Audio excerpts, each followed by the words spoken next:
I let the dishes pile up a bit.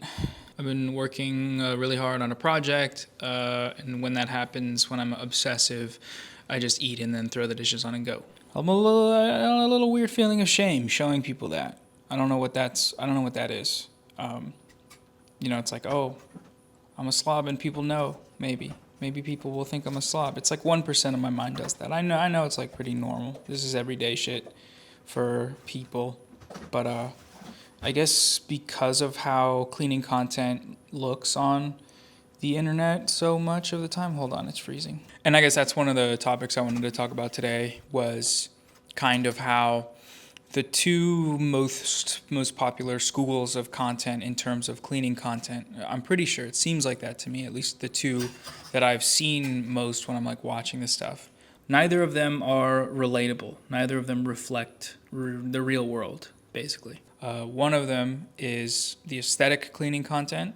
So, someone just going, doing their daily routine in like a nice apartment. The editing is really good, and it's never really that dirty. It's like Sunday reset, and the house is already spick and span, but they're just doing the Dyson light up vacuum over their living room, and they're like specially folding. They're like steaming their their bed that looks like a hotel bed for some reason. They're doing like Patrick Bateman stuff to it. Their furniture is very expensive, and they clean it very well, even though it's already clean. They have really tasteful coffee table books, like the hardcover type books with incense holders and things. And as they clean, they light. Or once they're done, they sit down and they turn their TV on, and they have the incense going, and it looks very satisfying. I can't imagine actually recording that.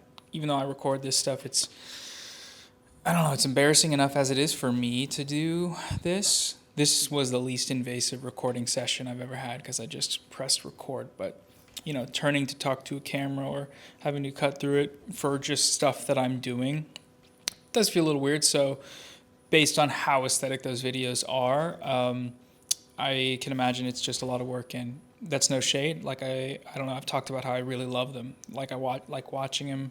They make me feel satisfied, I suppose maybe is the word. But yeah. So that's kind of one school of the cleaning content. It's really popular on Instagram Reels. It seems like I see it a lot there. And then the other big one is the let's clean up some really fucked up place type of cleaning. Ari Katarina, I've talked to her about her a bunch. She's probably the biggest person, but there's other people that, let's go to this person's house, or like have them email in, and they'll send photos of like the dirtiest living room you've ever seen or the dirtiest apartment. And then we'll go clean it for free, which is usually like a very, like, to get something that's that messy professionally cleaned. To like have it actually be a normal house again would cost thousands and thousands, but they do it for free, which they do it for free. The only thing they make money off of is just the content. And I shouldn't say the only thing, because it's a lot. It's for sure a ton of money if you get a channel like that going and it's successful. It's very much probably lucrative, I would imagine, based on the sponsor, like Scrub Daddy. She does like Scrub Daddy sponsors and like cleaning supply sponsors, which I know people don't. I've seen some people be like, I don't like her for that reason, because it feels very consumerist, like product placement stuff, and I get that. That's just me sipping on a small cup of milk. The milk in Thailand it's so good. It's sweet. Maybe it's just I didn't. Maybe I just got like sweeter milk, but I don't know. It's nice.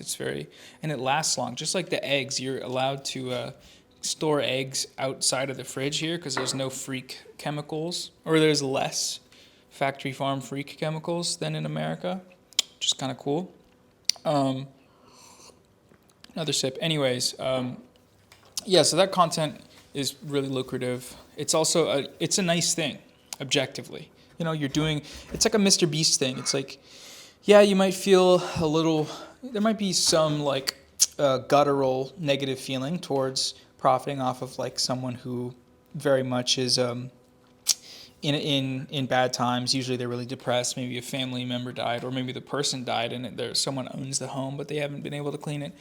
You're making money off of that situation, which might feel bad, but honestly, I don't know. I think that critique usually doesn't really land for me because they're just doing an objectively nice thing for someone for free. Same with Mr. Beast. It's like, I get it. A thumbnail. I just saw a thumbnail today of a kid, a before and after of a kid. I think he had a cleft palate, I think it was, and then he had like a reconstructive surgery. You could tell because like his lip was full and he was smiling in the second one, and Mr. Beast was soy facing in between him, and that's like super fucking not great to me. Like I don't really know how to explain why I don't like that, but I just don't like it. However, that doesn't take away from the objectively nice deed. In the case of that video, probably the objectively like very amazing deed of like paying for someone's surgery, like cosmetic surgery, to probably make their lives a lot easier in a lot of ways. Okay, I got totally sidetracked. Oh yeah, so the two different types of content. Those are the types of content, and in both of those, I don't know the right word. I think it's like, I guess relatability is, or like connection to reality maybe, where, okay, expensive ass, nice ass apartment, nice cleaning tools, a little bit usually really consumers, but various that like very nice. Can't relate to that at all. You don't consume it because you connect it with your life. You consume it because it looks satisfying. Like similarly to like a Temple Run video, any video people put side by side to like an Andrew Tate monologue or a Jordan, like whatever type of thing that people need retention on, Temple Run, sand squishing, that all of those metas, that's essentially what this content is. And that's fine. That's like, it's just a type of content that there's no right or wrong. It's just a thing that is there that people watch, and that's fine. But the places they don't look like people's houses. Like it's a very, rare type of aesthetically designed place that, usually costs a lot of money. And usually, especially if you have like kids and shit, it's like your place doesn't ever look that clean. And they're cleaning it. It's a little gauche. Is that the right word? I don't know. It's a lot. And then obviously the flip side, the lack of relatability with those like extreme hoarder cases, those videos where they clean them for free. That's like not only satisfying for sure, the before and after, love that. It's also like a little bit heartwarming because especially if they narrate, like this person has not been able to clean up for themselves for a year. We found XYZ like horribly disgusting thing. And then Ari Katsurain is specifically super, super good with like being like, there's no shame in having a place like this. This is just your people get sweet Thailand milk. People get behind on this stuff, and especially if you're dealing with mental health stuff, it's very normal, and it should not be met with shame or derision. I really fuck with that. I think that's really cool. The message is generally positive. That's why I do like that content. I like both kinds of content, but in both of them, there's like a lack of connection, I guess, with the daily, what it looks like daily on the ground to be keeping things tidy, keeping your house in order, whatever you want to call it. And I don't know.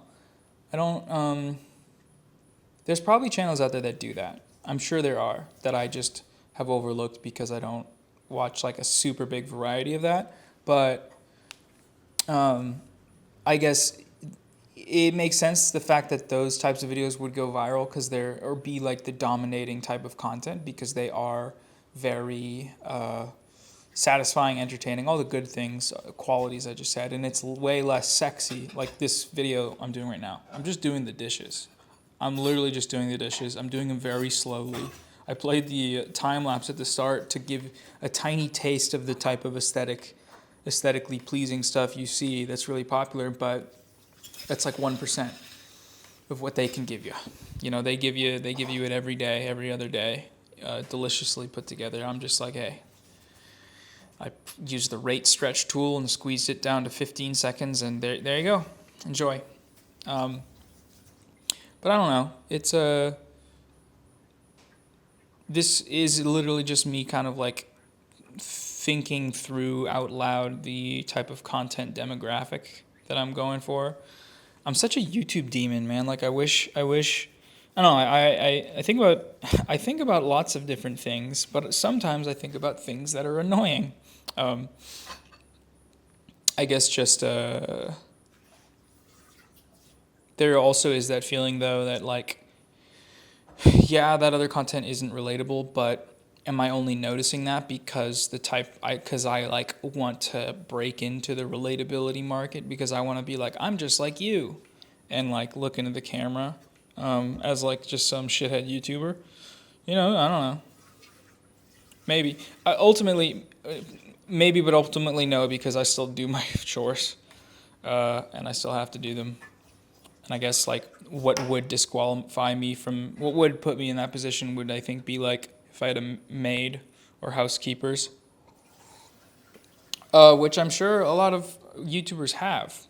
Because, I mean, Mr. Beast, surely he doesn't do his own dishes. Every minute he's not making a video, he's burning a pile of $10,000. It's not feasible for someone like that to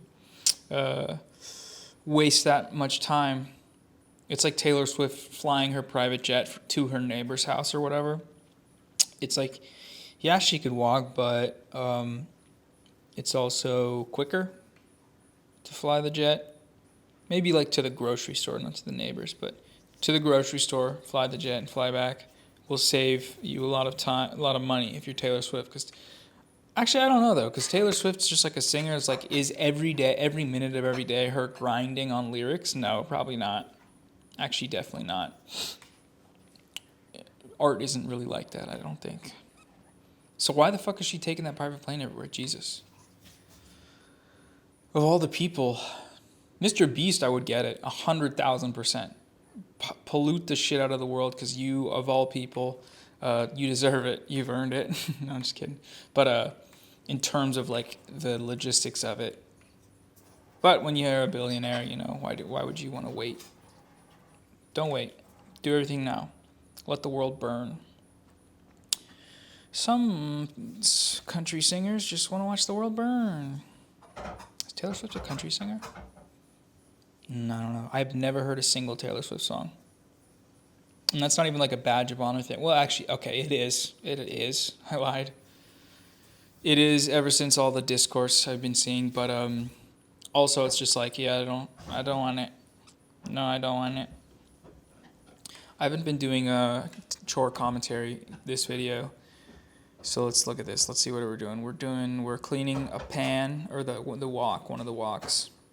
This one was really oily, and when I approach a oily thing, if I can't drain the oil, I like hot water in it to like let it warm up and then try and drain it or get it off there, because I don't like oil directly getting onto cleaning utensils like sponges. I don't want to fill my sponge with oil. Now, granted, you can wash it out.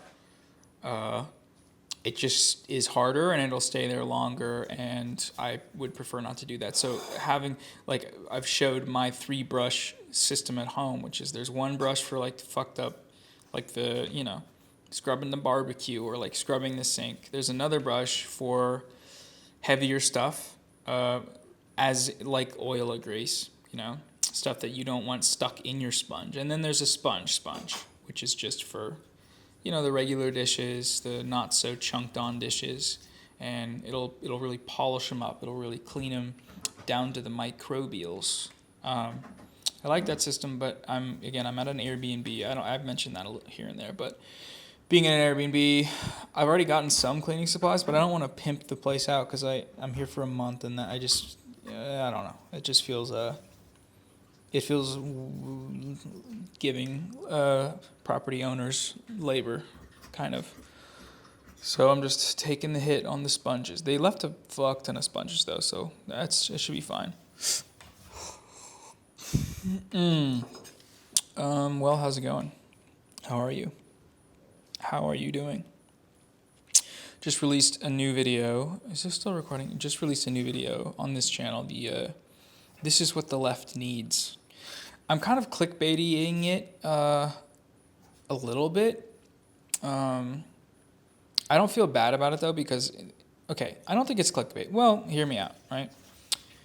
I'm challenging 3 people, right? They're in the thumbnail, and even though they're not in the video, like it's a regular chore, it's a workout video. They're in the start where I'm talking about the challenge, and I think I'll take the hit on the ethics of being clickbait for the fact that maybe some of their audiences will come and then do the fitness challenge, and like I want to see what the turnover rate of people that aren't subscribed to me, they're like, oh, I came from and I'm gonna do this thing, because I don't know, I just have the feeling of like, let's min max this give everybody pumping iron thing. I think it's cool. I just think it's fun. But also, I was very hesitant because the content demographic for this channel, there we go again, using YouTuber brain. Is this interesting at all to anyone, or am I just like this is the functionally like an accountant talking about the perfect type of spreadsheet they like to do? Like, I don't know. Who cares? It's my channel. Sit through. You got to sit through it or you leave. Okay, that was intense. I really enjoy the feeling of like scrubbing a bowl, right? You're scrubbing a bowl. Visibly, everything's off of it. It's clean, right? And then through the soapy water, you run your fingers slowly. You caress the edge of the porcelain, and then you rotate the bowl. You move your fingers in a swiping motion around, and then there it is. You feel it. A little bump. Something hard that's crusted on. It's a little chunky of rice. That grain of rice that I murdered in a couple episodes ago. It's his cousin, and he's been severed in half, and it's just his top half stuck there, dried up. And it's not quite at an angle to where you could let it soak to make it come off. If you were to fill up the entire bowl to let that tiny chunk of rice soak so that it would come off easier, that would just be a disgrace. It would be a spitting in the face of anyone who's ever died of dehydration. So you got to scrub it. But you're excited. You're glad for that opportunity because you know what it feels like to apply pressure. Slowly scrubbing with the green side, and then slowly applying more pressure, and maybe scrubbing faster and faster, and keeping the movements to smaller and smaller strokes until crack. You feel the pressure release. You feel the flat side of the dry rice, the flat side that was stuck and caked on, slide off, pop off, and then move into the sponge. And you can pick the rice up and feel this flat spot and say, that's you. You didn't want to let go. You fought me tooth and nail to stay. And that's not how the world works, pal. And then maybe there's a little residual on there, and you scrub that, and then you feel it through the soapy water with your finger, and it's smooth. It's fully sliding on the porcelain. Love that. Absolutely delicious experience. Religious experience doing that. So, happened quite a few times in this one because I've been eating a lot of rice.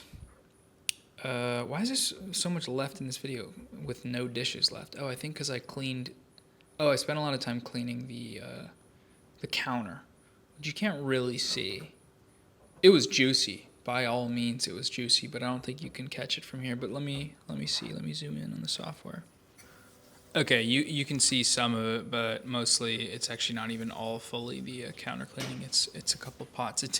I took a long time on these dishes. I'm getting really good at saving water, though, I will say. I never keep it running now. I just splash the sponge with water, soap, a little dabble of soap. I save a lot of soap, too. I'm so good. I'm so literally like Greta Thunberg. And then a little splash if it's in like a pot or something. And then I scrub.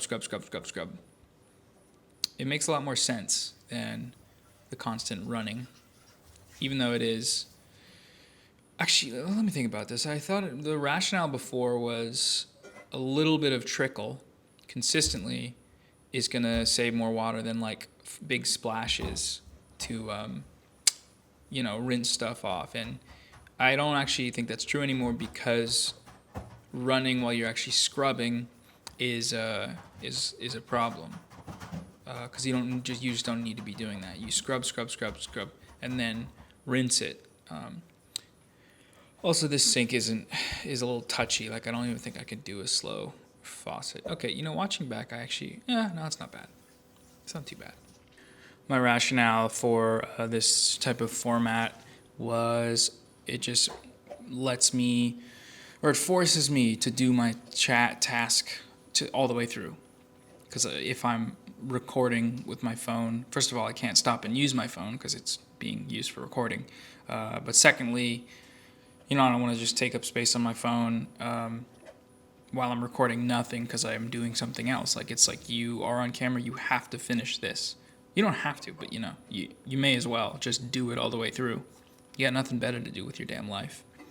So that's what I did here, but in doing that, I realized, I am actually extremely inefficient at doing this task. Because it wasn't that big of a pile. Like I talked earlier about how I was ashamed of the pile. It wasn't that big of a pile. Maybe because it's one person, and it's one person, and I eat twice a day, and I have snacks in between, and snacks generally I don't use like plates and bowls for those. It's just like little snacks. So it felt like a lot to me, but in terms of taking 40 minutes, no chance, absolutely no chance. But anyways, the rationale behind that decision to try this format was that, and then I can just play it and do a voiceover like a podcast. And so far so good, generally speaking, because I have had to do cuts. I've had to like pause this recording and do different random stuff if I mess up. But also, I don't know, maybe it doesn't even fucking matter if this content is being used for chores, ASMR. A lot of people have said, oh man, don't cut these videos up because like I'm doing a task, and by the time the video's done, I still have more of the task. And so I'm listening. I read all the comments, just so you know. I absorb all the information. You can tell me whatever you want, and I will read it, and it'll go into my brain because I don't know. That's just how for a lot of people that do YouTube, that's just how it works. I want to know. I don't know what people think of me. I want to know when people like me. I want them to tell me, and I want to feel good about myself. No, but I've always had like a very big thing on trying to absorb as much feedback as I can, to a detriment at times, for sure. If I'm getting a lot of goblins in my comments that aren't there to like actually be constructive, then, not worth. But I still read them. That's the problem. So when waves of that come, I suspend I break my one rule of murder, or of not reading comments. I stop reading them. But yeah, I'm very curious to be your feedback.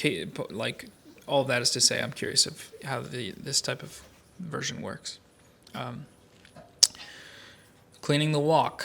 Still didn't, people could say season the walk. I'm still really just not, like, that's one thing I read and I kind of absorbed, but then I forgot, like, how to treat the walk and season the walk. And here's the thing, they're not my walks. This isn't my place, which doesn't mean I shouldn't take care of them. I consider what I'm doing taking care of them, but in terms of going above and beyond, like Googling how to season a walk and doing that, I'm so fucking lazy, man. When I'm hearing myself say that, it takes like maybe 2 minutes, but also, yeah, there's no but also. It's just, it takes 2 minutes and I should do it. Just take care of things. But that's one of those things where it's like, there's little things always in my life where, I guess what's an example? Something that you just should do because it's really simple, but you just don't do it. And You should do it because it's like better for various reasons that can be like are justifiable, demonstrable reasons, like seasoning a wok, or like, I don't know, cleaning up your bathroom, wiping the toothpaste thing. I've always kept my bathroom sinks really relatively clean. Everyone my age that's a man has like toothpaste on that shit. You know what I'm talking about? Where a toothpaste little piece like gets on there and then it's just there and dry. It kind of dries up. It's still like squishy, but it's on there. What's up with that? What's up with boys and having that? I know all the boys I know have that. Or like just a dirty bathroom sink, which I can't do that. But a lot of things similar to that where I think it's definitely an ADHD thing where it's just like, dude, just simple, small thing that you can do to improve things. But it just takes that extra, not even effort. It's not about effort. It's about, honestly, focus and foresight. Like, yeah, I could do that thing with the wok that would take 2 minutes, 2 to 4 minutes. Or I could just clean it as fast as I can and dry it up and then go do something else that is probably random bullshit. Go watch, some random bullshit on YouTube. 4 minutes of which, it's a 30-minute YouTube video of some bullshit. Not learning anything. I'm projecting. But anyways, I'm not like trying to dip too hard into that productivity hack tips thing, but like it's nice to have improved situations. And it's not so much a productivity thing as it is a human experience thing. I still don't even know what seasoning wok does, but a corollary example of something like that for in your life of like just doing like a little bit of effort really quickly to set something up so that your life is like you feel more pleasure and less pain, wherever on the spectrum, having a weird tasting steak or fried rice is on that pleasure to pain spectrum, because it's on there somewhere and it's closer to pain. And then it's more so closer to pleasure in that the fried rice will probably taste better if it's seasoned. Stuff like that. It's like you wanna feel good, generally speaking. It's not feeling bad is bad,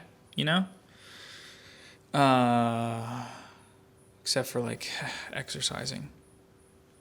But also, if you do it enough, it stops feeling bad. But also, sometimes it doesn't. I don't fucking know, man. Brain is running thin. Okay, well, let's do some more commentary. Here I'm scrubbing the tile. It was a delicious situation with the tile. There was a kind of like light brown grime that ran exactly with the grout between the tiles. And it wasn't just in the grout, it was like on the edges of, like on the tile to the right and the left of the grout lines. So I could scrub it all at once, cleaning the grout and also cleaning the tile because it was like sponge width of grime. So juicy and delicious and satisfying. Loved that. I'll be back for more.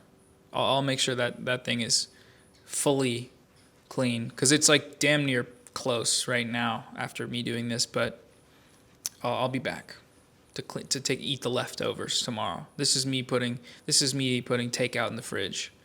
This is me putting like the 4 bites of takeout I have left in the fridge because I got 3 people's worth of food, but I kept coming back to it.